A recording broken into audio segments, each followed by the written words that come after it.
Hello, welcome back to Mood Mondays. My name is G. I'm your host. Hi, I am Jasmine. I'm your host, and we're glad to have you guys back with another exciting conversation. And it is Yes. around Valentine's Day. Happy Valentine's Day to all the lovers. Happy Valentine's Day to all of you out there. This episode we're going to be talking about the difference in building partnerships versus building a relationship on just partnership sex. or just sex. Yeah. So we're excited to bring this to you around this special day. Yes. For all of you lovers out there. Okay, so let's get into it. Let's get into it. So I like we were talking about this, like we all, especially me and Jeeve, had relationships that was built on either sex or built on partnerships. And I feel like now that I'm in my relationship now, building partnership is so much more important, and I see how healthy it is, and things flow a little bit easier, and communication is a little bit easier. Is that due to having more of a partnership mindset or a relationship mindset? What is your difference on that? I think partnership and relationship mindset goes hand in hand. Mm-hmm. I feel like you have to love, like I enjoy being a girlfriend. I love partnership. When I'm with someone, when I'm in the relationship, I like to do things for my partner, and I like to build with someone. And if not, I just rather not do it, But I think you have to want to be in a partnership. You said you like to do things for your partner. I love to do things for my partner. Now, does that translate into the way that your love languages are? Yeah, that's one of my love languages is acts of service. Acts of service, showing my partner that I enjoy being around their energy. Yeah. It comes so naturally to me. I don't use up any energy. That's when I really know that I like someone, and that's when I know I'm really building that type of partnership versus having relationships just built on sex. It's totally different. I want to know your perspective on that. What was your experience I would say having a relationship on sex? Like, how was that versus partnership? Well, I mean, as a guy, it's sex. I'm just being honest. I know, but that's what I want to hear. It's just, like, I think you're just in the groove of it. Mm-hmm. You're not in the thought of it. Right. So the groove is sex. The groove. The thought, I think, is partnership, because it requires a little more effort to be present and focused and wanting it, like you said, wanting to be a partner, instead of just I'm in a relationship because I know I got house booty. Right. I've never heard that term, house booty. House booty or in-house dick, in-house booty. Yeah, all kinds, in-house booty. It's but it's true. It's true, and I think that part separates people's mindset, because it's maybe the ease of okay, I know I got somebody at home, mm-hmm. or just because, so I don't have to do look for sex too much, because you could just I'm in a relationship, but I know I'm having sex, so it's so that's how you equate it in sex. Okay. But in partnership, I just feel like it's different, because sometimes mm-hmm. you may not even have sex in partnership, and I don't mean it like you're not having sex, but there are definitely days that you may not and so feel many other up to it things. And whereas if it's built on sex, it's just, that's the most important thing in a relationship. Whereas if it's a partnership, it's some days you might not be up for sex. And if you're in a partnership and you really care about your partner, and it's not just about that for mm-hmm. you, then I think you would definitely dive deeper into being more intimate and figuring out what those other levels of intimacy are outside of sex. I totally agree. For me, the same way. I realized that when I had a relationship that was built on sex and looks, looks and body, it was totally different. far as wanting to communicate about certain things, wanting to express myself about certain things, it really didn't really matter. I wasn't thinking about future aspects of what's going on between us. I wasn't looking for clues to see if this is my partner. I didn't hold them accountable when it's built on sex, because it's built on sex. It's built on, I have no expectations, but that. And not only that, you don't really expect them to be relationship oriented. I don't really expect them to be relationship oriented. I just expect them to just give me what I need, and that's it at that point. And there's no real depth to it. Yeah. You know, I don't know from other people's experience, but for me, it was no real depth to it. And it wasn't like when I'm in a partnership, like when I'm in a partnership with someone that I really, really love and care for, when I'm not around them, I miss them. Yeah. And it's not just me thinking about how good the sex was, because that's what I do when it's just about sex. It's like, oh, I only think about this person when I'm trying to do my coloring. But other than that, I really don't think about that person. But I notice in between when I'm building partnerships, it can be a visual that I get in my mind of their smile, or I miss their energy, or I love cuddling with them. I'm a cuddler when I really like someone, and when I don't, I realize I don't want to cuddle. Don't touch me. That's another thing I realize. It's true. You know, difference in partnership. Like, I love cuddling. Like, I want to be, and I love having conversations. I love the fact that I challenge myself to get to know that person. To get to know them, and intentionally have patience for them, even when they upset me. I intentionally have patience. That's effort, though. It is. I don't want to hurt their feelings, because I'm trying to build a partnership. I see something long term, you know. I'm glad you said long term, because I think that's the difference. In sex, sometimes there's no kind of end goal, or no, like there's no. It is an end goal. Well, we know what the end goal is. I race you to the finish line. Yeah. But let's get that first. But I feel like you have more, like, maybe a longevity mindset when you are building a partnership mindset. Yeah. Rather than building a sex relationship mindset. Exactly. And I feel the same way. But it also, you have to know what partnership is. Because I feel like some people don't know what partnership is, so they don't know how to build that. And only when you know what partnership is that you want, because it's different type of partnerships. For everybody. For everyone. Not one shoe fit all. But when you know what kind of partnership you want, you are really setting intentions to walk through your future. And, you know, you start talking about things, finance things that we talked about before on the podcast. You start talking about your feelings and communicating and being vulnerable. Yeah, you may even cry in front of that person. You know, you may even cry, do a little cry. Yeah.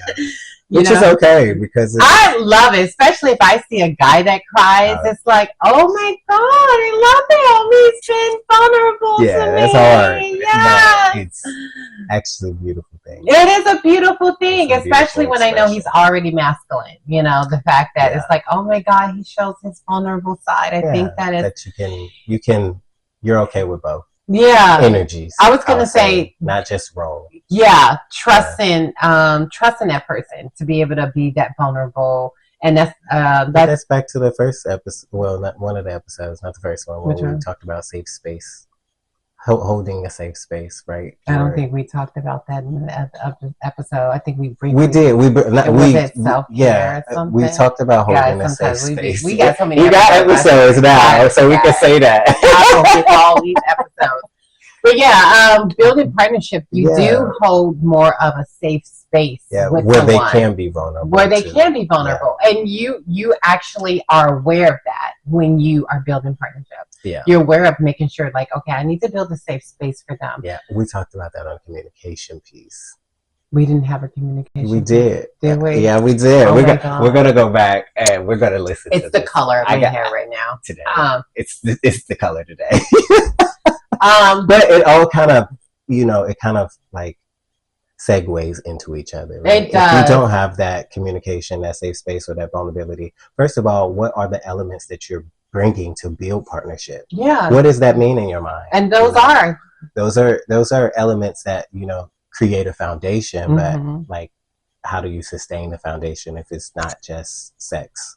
One of the key things I think sustaining a partnership is loyalty.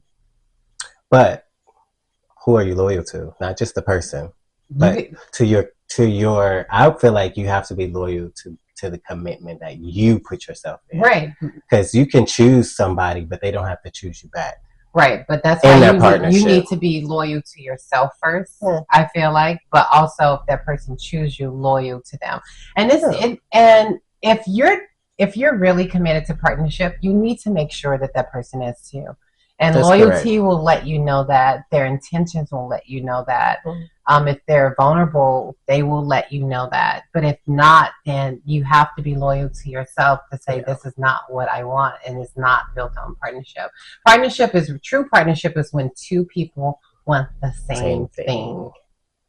Yeah. You have to be in alignment. And the same thing for the greater good of y'all outcome. Whatever that outcome is for you, but the same thing would be. You have to be the same thing. Like if you want to get married, you both have to want to get married. Or if you want children, you both have to want children. Not one don't want the other.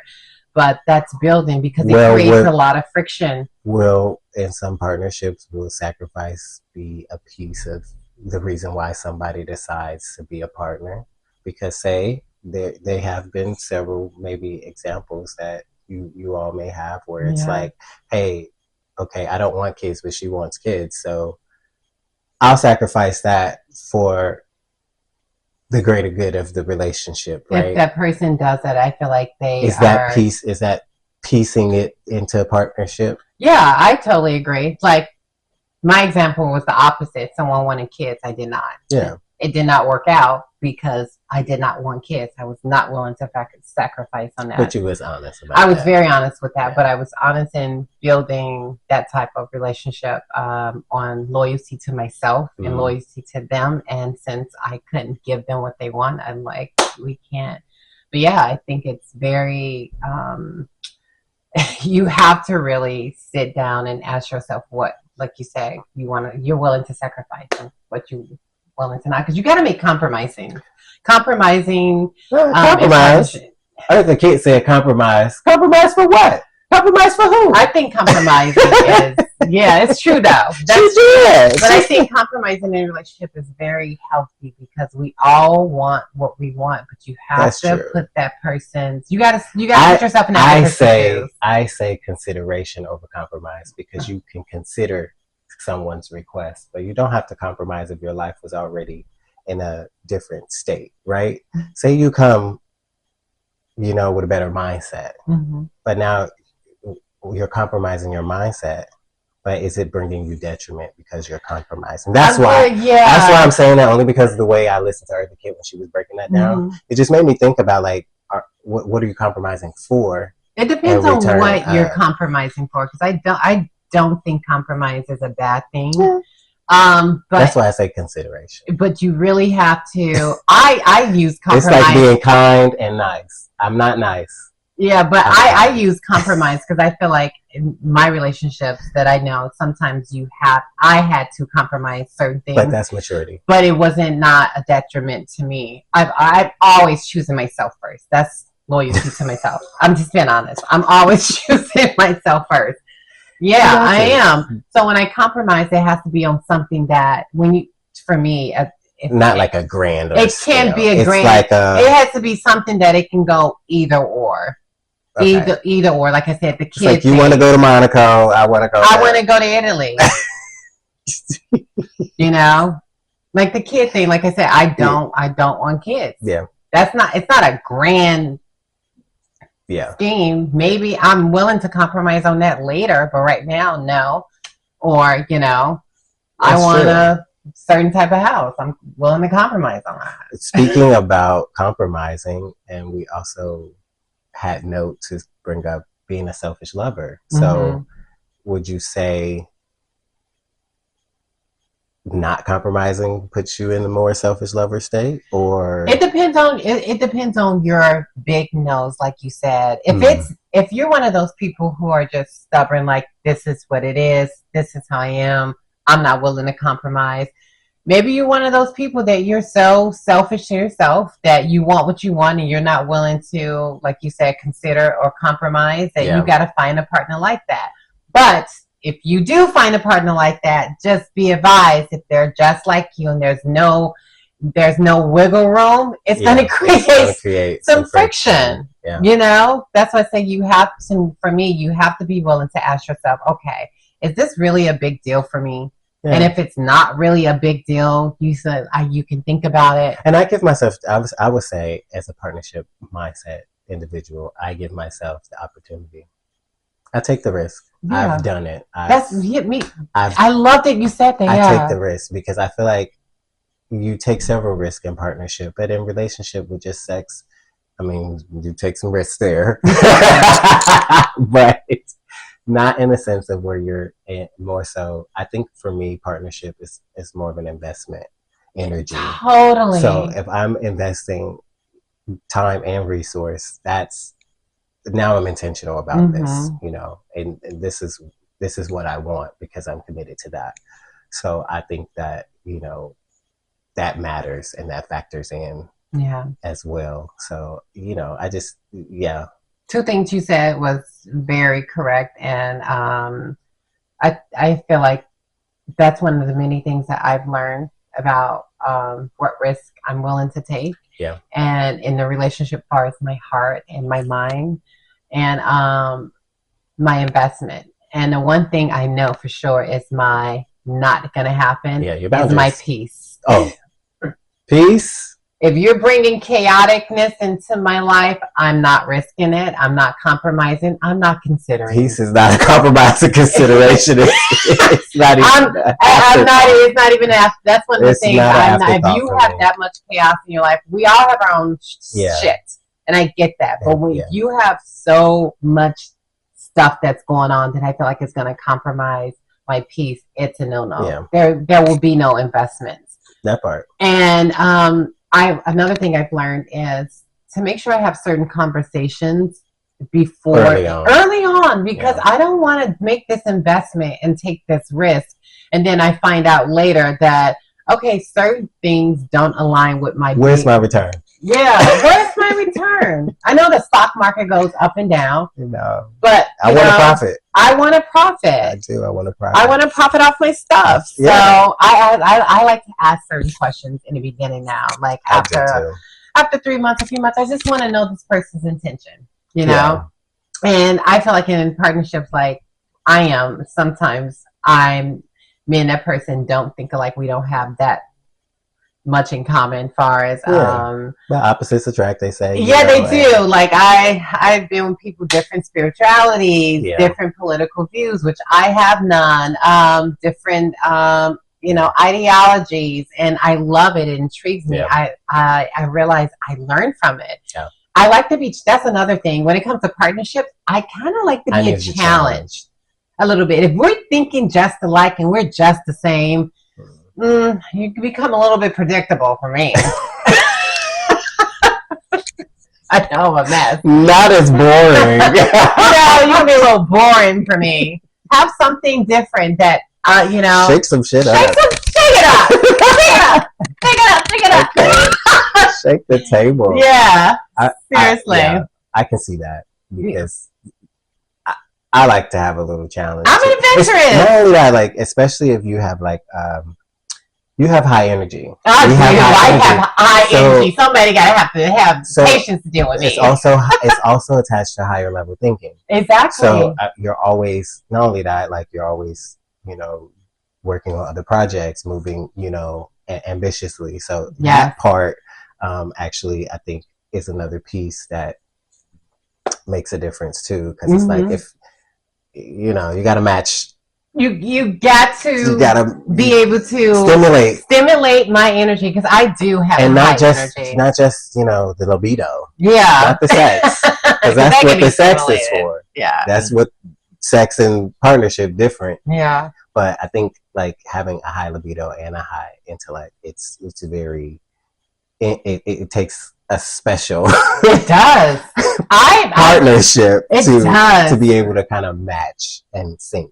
And I love, that's why I feel like I love partnerships when they're very analytical. It's something about that that's so sexy to me. Yeah, it's like, oh my God. Yeah. I love smart guys. Yeah. I love to be taught something new. I don't want a guy that thinks he knows everything. But correct. I love guys that's very intelligent. To me, that's so... And also open to learn. Yeah, and also open to learn. It's so attractive if you're open to learn and you're already intelligent. Yeah, I think I'm a student of life, which makes, like... Because, you know, they have sapiosexuals, right? So I think... I don't even know what that is. That's just... that's just being... Yeah, I'm just being honest. I have no idea what that is. That's being attracted to, you know, someone's intellect. You know, and you find their intellect attractive. So, yeah. You know, that's another piece of... I guess that's what that means. But yeah, I'm attracted to smart people who have a high intellect, you know. But you want to know something I find with smart people? I love adventurous people. The people who are very smart, adventurous, but I actually teach them something. Because it surprises me. I think because, like you said, with the analytical piece, if you're able to maneuver between both, right? So you can be high intellect, but also more outgoing, or like just life learning, right? And not just analytical learning. Yeah, and because it's a difference. But you know, you teach them something because sometimes, if you've been too analytical, you haven't stepped outside your bubble. Sometimes they be like that, I notice. And it's like you bring somebody else, but that's the piece you bring to the table. That's the piece I bring to the table because life is my school. Yeah, School of Hard Knocks. She taught me a lot, honey. Life has definitely taught me a lot. But yeah, so I feel like that's the difference. Investing into the relationship, far as know your wants and your needs, and go after them, and seeing early on, like, okay, if this is just sex, let's rock each other's worlds. Let's get it popping. If you want a partnership, and sometimes, do you think that it could develop? It could, or is it masked by the sex? Because what if the sex is, it's mind blowing. It's good. I think that's a topic for another episode that we have coming up. Yes. And we like to leave y'all with. We're gonna leave you a little cliffhanger. I think that's a topic because we're gonna hold that thought because that is so true. Now remember this. Developing. Remember this. Y'all hear this? Remember. School of life, right? School is life, honey. But yeah, so I appreciate all of you with this episode, listening to it. A great Valentine's Day. I really do. We love love, so I really love love. I'm sending all of the love to all the lovers out there. Yes. Hope you have an amazing day. Even if you don't have anyone to love on yourself. Love on yourself. And you're worthy and you're worth it. Yes, you're lovely. It's just the way you are. Yes. And make sure you leave comments and let us know what you think about this episode. Until next time. Be loved. That's my mood.